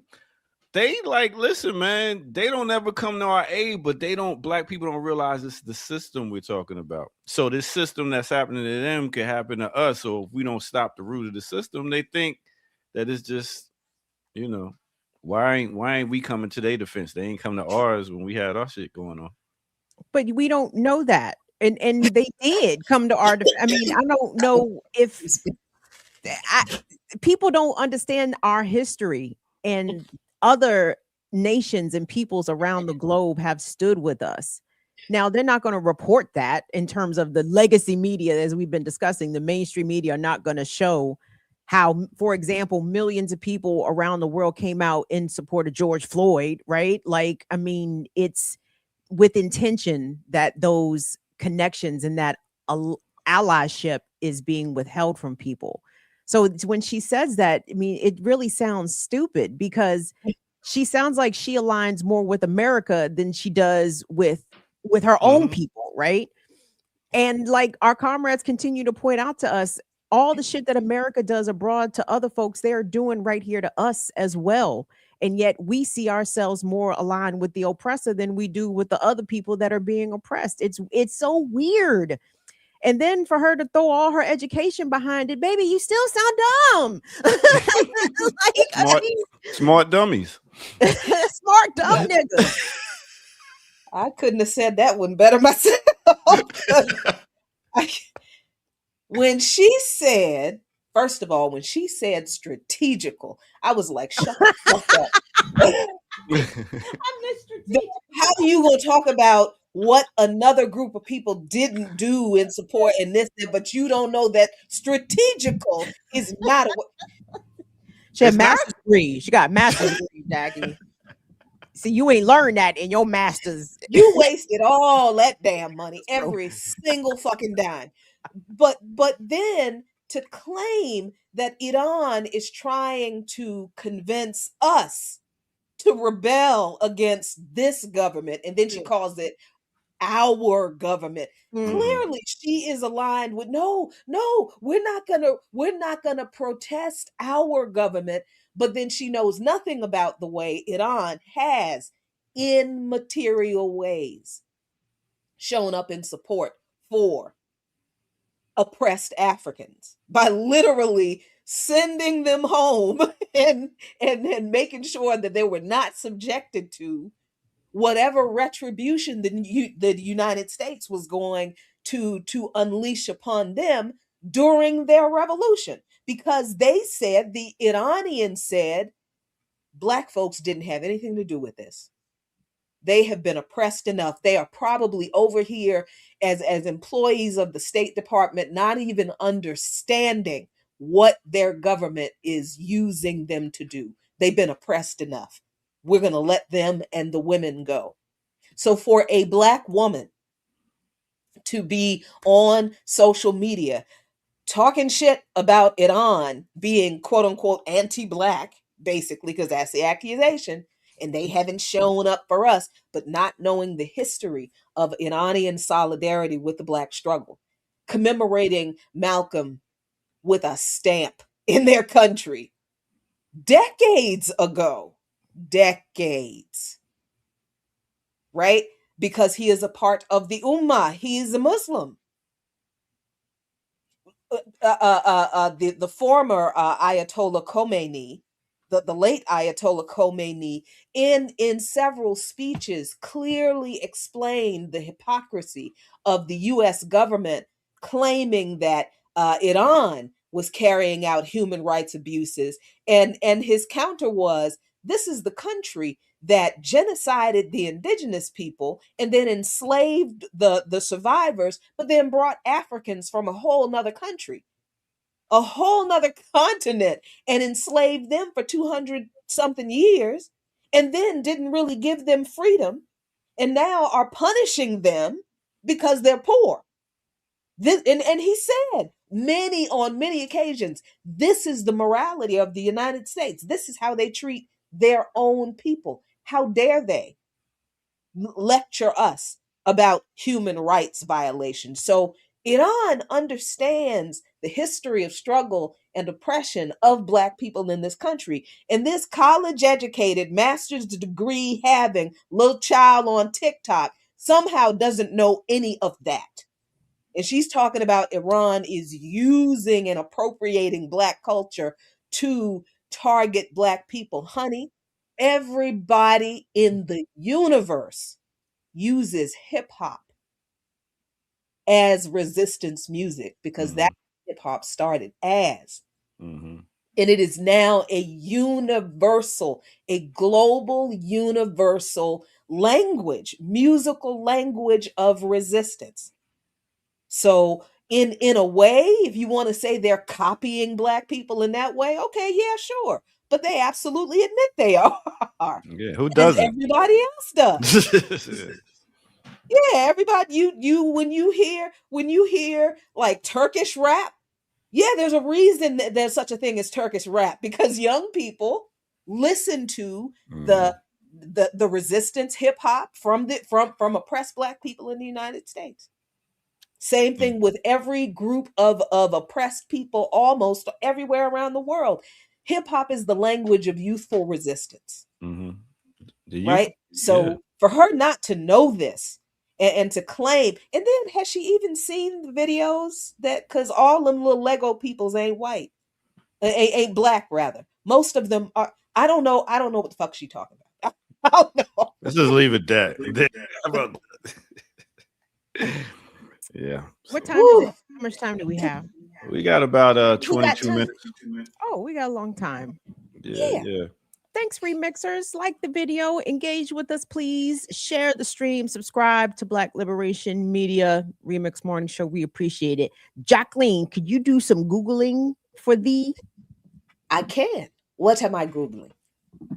National Security Presidential Memorandum 7?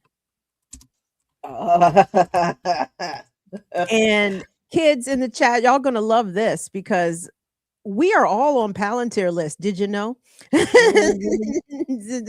Now, some of y'all and us, white, some of us might be on multiple Palantir lists. Who could really say? And this is why Jacqueline moving to and fro and around the globe is so impressive. I said, Jackie must be a ninja because I don't know. I don't know.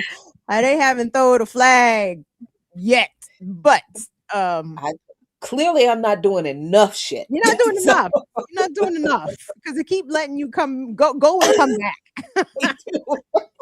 unimpeded. I said, Jackie out here greasing the wheels.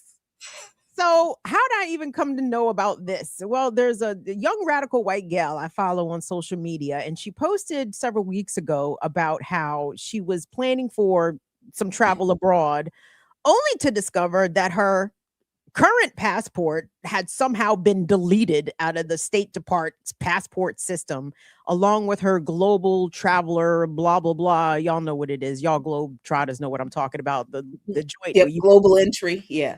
Yes. That had also been revoked. And a number of folks, and she has been very active in Los Angeles. She has been down at the MDOC downtown LA. She's been arrested a handful of times, though I don't think she's been convicted of anything. So this came as a shock to her, right? That all her shit was fucked up. But then she found out it was because of this. Jacqueline, what have you found? So this is the actual presidential memoranda countering domestic terrorism and organized political violence. This was issued in September 25th of last year, and it is the National Security Presidential Memorandum, NSPM 7, memorandum for the Secretary of State, Secretary of the Treasury, the Attorney General, and the Secretary of Homeland Security, the subject countering domestic terrorism and organized political violence, by the authority vested in me as president by the Constitution and the laws of the United States of America, which he doesn't give a shit about. But I hereby direct the following, because all this shit is Section 1, domestic terrorism and organized political violence, heinous assassinations and other acts of political violence in the United States have dramatically increased in recent years, even in the aftermath of the horrifying assassination of Charlie Kirk. Some individuals who adhered to the shooter's ideology embraced and cheered this evil murder while actively encouraging more violence. Yeah, there's a lot behind that. Okay, anyway. So let's go down, down. They say, oh my gosh, they say there are common recurrent motivations and indicia, uniting this pattern of violent and terroristic activities under the umbrella of self-described anti-fascism. That's very interesting. That they dismiss anti-fascism as if it's not really a thing. That's what the quotation marks are about. These movements portray foundational American principles, uh, support for law enforcement and border control. I didn't realize they were foundational. I thought it was freedom. That was the foundational American. They're just telling you the truth about what this place really is. And this is why you got to read these things. As fascist to justify and encourage acts of violence, revolution, this anti-fascist lie has become the organizing rallying cry used by domestic terrorists to wage a violent assault against democratic institutions, blah, blah, blah, blah, blah. Let's see, the United States requires a national strategy to investigate and disrupt networks, entities, and organizations that foment political violence so that law enforcement can intervene in criminal conspiracies before they result in violent political acts. Through this comprehensive strategy, law enforcement will disband and uproot networks, entities, and organizations that promote organized violence, violent intimidation, conspiracies against rights, and other efforts to disrupt the functioning of a democratic society. The National Joint Terrorism Task Force and its local offices shall coordinate and supervise a comprehensive national strategy to investigate, prosecute, and disrupt entities and individuals in acts of political violence and intimidation designed to suppress everything that the government is actually doing, but designed to suppress lawful political activity or obstruct the rule of law. This strategy will include the investigatory and prosecutorial measures set forth in this section, and that includes investigating potential federal crimes relating to acts of recruiting or radicalizing persons for the purpose of political violence, terrorism, the violent deprivation of whatever, and how they're going to do it. The potential. Where is it? The potential. Yeah. So potential is synonym with possible. Yeah. Not crime. Not actual. Yes. Pre-crime. Not factual. Yes. And when they say that they are going to train, so from my understanding is, I know you're going to keep reading, but the feds are basically wanting to train, I think, your local police department about the list of subversives, potential subversives, people who haven't done shit. Right. Yeah. Yes. And how they're going to do it is down here in D. And I'm going to give you a link. I'm going to give you all a link to this so you can read all the rest of the stuff that we're not going to read. But so they also say that they're going to do this by consulting and coordinating with executive departments and agencies as needed to determine whether such agencies can apply as existing authorities or exercise their own authorities as appropriate to support the JTTF's investigations and relevant prosecutions of political violence. They may extend permitted, to the extent permitted by law, request operational assistance from and coordinate with law enforcement partners when investigating domestic terrorism. They will provide regular progress update. No, they're not. To the Attorney General shall direct the Department of Justice to prosecute all federal crimes to the maximum extent permissible by law related to the investigations described in subsections A through C.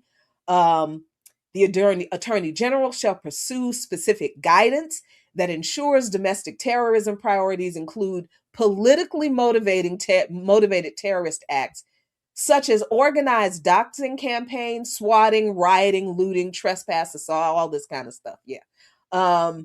The guidance shall also include an identification of any behaviors, fact patterns, recurrent motivations, or any indicia common to organizations and entities that coordinate these acts in order to direct efforts to identify and prevent potential violent activity.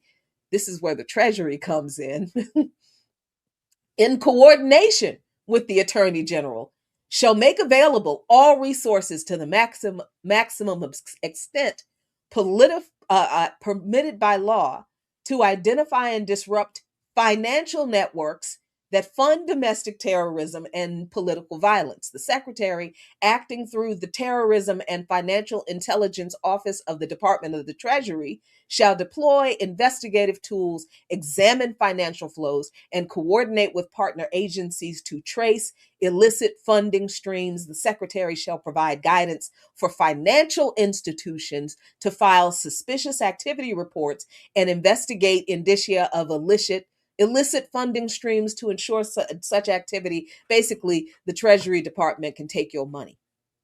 They can track and take your money. Shut down your bank accounts. They're doing it already. Okay. Let's see. They will, the Commissioner of the Internal Revenue Service shall take action to ensure that no tax exempt entities are directly or indirectly financing political violence or domestic terrorism. Where applicable, the Commissioner of the Internal Revenue Service shall ensure that the Internal Revenue Service refers such organizations and the employees and officers of such organizations to the Department of Justice for investigation and possible prosecution, but persecution is the accurate word. So yeah, all of this, they talk about, all of the other entities that are involved and what they will do. But you got to ask yourself, I'm sure, Kim, people are asking how in the world they're going to do all of this tracking and surveilling, and how are they going to keep track of it? That's where Palantir comes in. That's where the big tech companies come in. Yeah. Palantir, who has secured tens of millions at minimum of government contracts. They are deeply embedded with DHS and other agencies, and also, the overarching surveillance state with the flock cameras and the what's the shit, the stingrays and come and snatch your cell signal and can get into your phone. And I think that even though Trump is weakened politically, that doesn't stop him from moving onward with the mission. So in spite of all the other, stuff that's going on, him and his DOJ are going to make time to target his political enemies. And one thing I do appreciate about the Trump administration, at least he's consistent. Like, he's going to go after a James Comey and the Atlanta Forest Defenders. You know what I'm saying? Like, at least he's going to keep he's not going to make too many distinctions between his enemies. But, obviously I think about the things that we speak about here on this platform. I think about the work that you and other comrades are engaged in. And this makes targets for the government simply for speaking and trying to organize our folks towards liberation. That, much like it was during Red Scare times and other times, like, that's enough, right? For the government to put a target on your back. And just trying to anticipate, how do we prepare for this, and maybe what this even looks like, in addition to these different warehouses that the Homeland Security is trying to procure to detain, undocumented folks, allegedly. There's going to be some room in there for us. You know what I'm saying? I think they're going to make some space. They'll put us in there to be the janitors and to do the intake, and yeah, that's what they get. Yeah, and we'll be the trustees, and some of us will be happy to do it because it's a job. Just like some of us are happy to be ICE agents because it's a job. right? Mhm. But how do we prepare for this? I'm so glad you asked that, because y'all, Palantir is not some new thing that came in with Trump. These big tech surveillance agencies, the Oracle has been around for decades, Mhm. decades. I mean, Oracle has got to be, that company's got to be 40, 50 years old. They're, and remember that we went through this kind of thing before, after September 11th, with the hyper focus and the hyper growth of the surveillance state. Mhm. But that was justified and accepted by people in this country because, what do they say? Sometimes you have to give up a little bit of freedom for security. Mm. Right? That's what some of these folks have in power in this country have been telling citizens about the erosion of First Amendment, alleged First Amendment freedoms, and press freedoms, and media honesty for centuries. Yes, this is a democracy and a free country, but everyone around the world hates us. We have enemies. So sometimes, to protect ourselves from our enemies, we have to give up a little bit of freedom. We have to surveil you. We have to violate your privacy a little bit to weed out the enemies within. That was how this country responded to the formation of socialist and communist organizations after the Russian Revolution, during World War One in this country, that fueled the first anti-communist raids of the Palmer raids, that fueled the McCarthy era, that fueled the Red Scare and the Black Scare. It's the same thing that this country did after 9/11. It is the same thing this country did under Biden to the encampments. Right? When we were involved in these encampments, and we would go out to GW and sit and talk with these kids who had never protested like this before, and explain to them, this is what you got to do because they're surveilling you. Do this with your phone, do this with your laptops, do the facial recognition is already all around. You can't do anything about that at this point, but so when we had that experience, we were watching the government, the state, crack down on surveilling students, mostly white students, all across this country at these encampments. And we saw how the Biden administration and every Democrat governor in all of these states where it happened, along with the Republican governors, go ahead and approve the violent repression and eventual dismantling of those encampments. And then it turned into the violent attacks on anti-genocide protesters. That was practice, right? That should have been looked at as practice for how we prepare as a larger society for fighting what would come next. And we kept telling people that. So then Trump comes in and goes beyond what has already been done. And now people are like, oh, what you mean? We've been telling you how. We were telling you this during Stop Cop City protests. Mm. We were telling you about the Baltimore spy plane and these shot spotter devices that record the sound of what are supposed to be gunshots, but it's so inaccurate. It would record a car door slamming, a backfire, or something heavy being dropped on the ground as gunfire. And the cops come to the location, guns blazing, and there's nothing.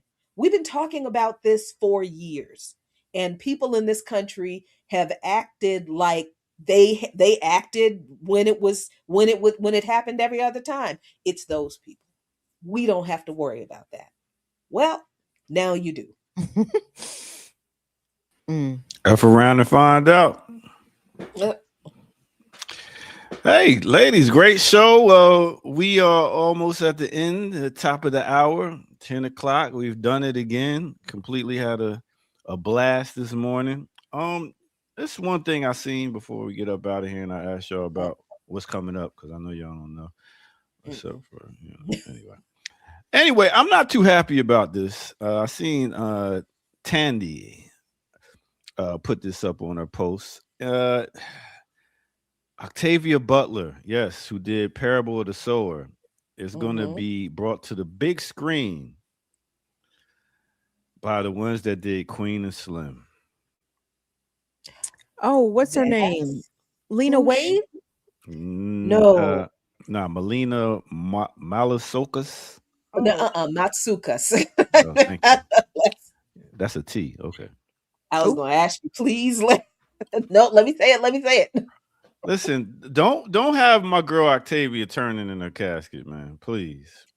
That we need. It's one of my favorite books right there. I'm just saying. Queen and Slim? Queen and Slim. Yeah. What? Yeah. You know?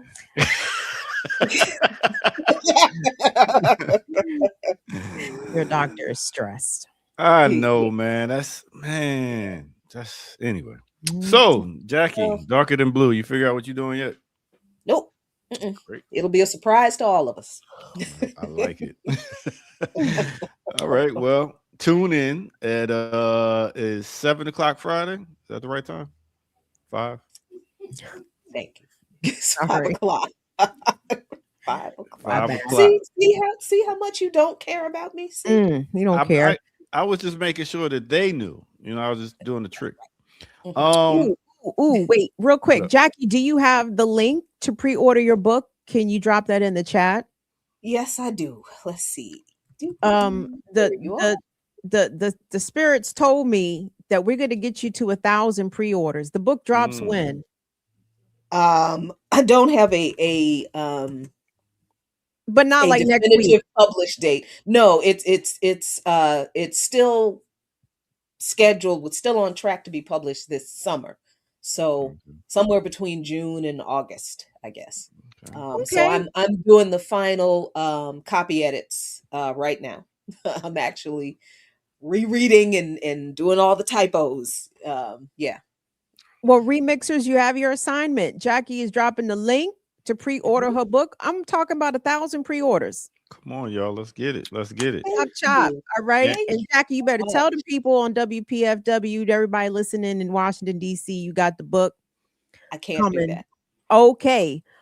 Tell the people at church and your organization and chat. You tell your people at church that Jackie got a book coming, and please share the pre-order link far and wide. 1,000 pre-orders. That came to me, Jackie. It came to me. I said we got to get Jackie 1,000 pre-orders. I like it. You're the oracle, Kim. I might be. Look at that. She is the parable of the. What are we going to call it? The toker. The toker, the parable of the toker. I like that. That is dope. You need to freak that somehow. That's the name of my autobiography, Parable of the Toker. Yes. Let's give some love to some people that showed us some love. Latif, my man, sending in $5. The culture is always happening when there is no TV. Jessica Care Moore. Yes. Yeah, that was fire. A-Rob, Bull City Vanguard, sending in $5 minus a penny. A good story is government coming after a military employee for sharing classified info with Seth Karp for Fort Bragg cartel book. Ooh. All right. And C Clinical, is that what that is? Cynical. Sending in $20. Appreciate y'all. We appreciate you. Thank you, Cynical. Appreciate you. Make sure y'all tune back in at 11 o'clock. Classical Breakdown. We'll be doing Luther Vandross, me and Kim Brown, breaking it down. Also, make sure y'all tune in next Tuesday for our 5th year anniversary. It's a celebration, bitches. That's right. Me and Dr. Jared Ball gonna be hosting, bringing on different hosts, and we're gonna talk about You know, it's the last 5 years. So y'all should pull up for that. What time is that? 3 o'clock, 3 p.m. next Tuesday. So be ready for that. Hopefully y'all will be available, and we're gonna have a good time just reminiscing. I'm gonna pull up some old footage and all that. Oh boy, you gotta. I mean, can we do a beef reel? I mean, because there's been some. Oh, Hasn't been long enough. why you gonna bring up old shit, Kim? I mean, you know, it's greatest hits, right? You know what I'm saying? Like we've had some tete-a-tetes, let's say. Yeah. All of us have not healed from some of these. Yeah, I know. Kim trying to bring up. Listen, Part of history. It's part of history. It is. Also, good news. We just talked to Rosa Clemente. She'll start our show a week or two from this week, so that's going to be dope. More great stuff coming to Black Liberation Media. All right, it's time to get out of here. That is Jackie Lukeman. That is Kim Brown. I'm the Ear Doctor. This is the Remix Morning Show, and y'all tuned into Black Liberation Media. Sounds like a radio station. Check y'all next time. We'll be back here at 8 a.m. tomorrow morning with another crew. That's how we do. Peace out, y'all. Have a great one. Peace. All right. Black Liberation Media is a collective of Black and African organizers, journalists, academics, and media personalities serving Black and African masses seeking to further grow in their understanding of themselves, their histories, and the African world through entertainment and news. Please continue to like, subscribe, and donate to the channel so we can further serve you and liberate our people. You can also go to blkliberationmedia.org, get some merchandise, and also become a Patreon member and a member from the YouTube. Please do what you can, share, and show your love as we will show ours for you. Black Liberation Media.